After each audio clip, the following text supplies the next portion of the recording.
When asked what should be saved in a fire, along with family and pets, people often choose photos. If photos mean a lot to you, it's time to learn why keeping them on the web makes sense. This is online photo sharing in plain English. As you know, cameras and photography have changed. What used to appear on paper now appears on computers and phones. No matter the format, we still love our photos, and now they have new powers. But first, let's be practical.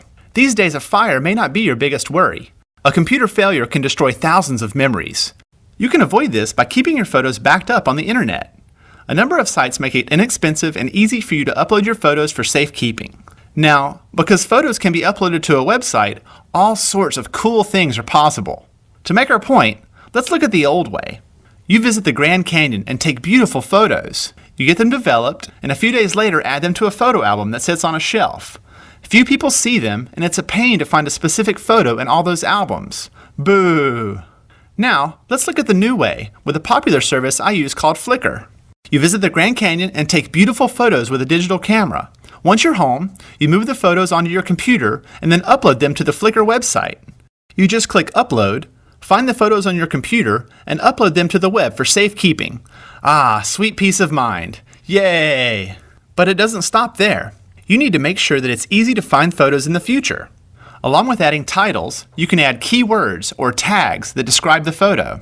You might use tags like Grand Canyon, Arizona, Park, Scenery, 2007 to describe this photo. Each of these tags becomes a way for you to find photos in the future. Just click a tag and 1,000 photos become a few related ones. Now, once your photos are online and findable, it's time to look at another fun part of online photo sharing, the actual sharing.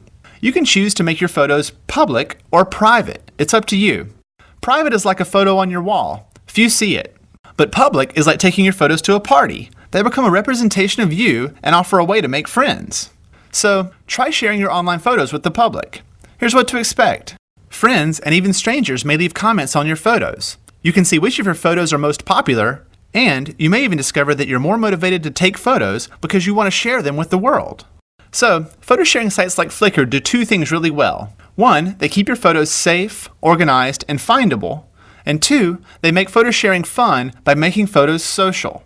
At the very least, back up your photos online.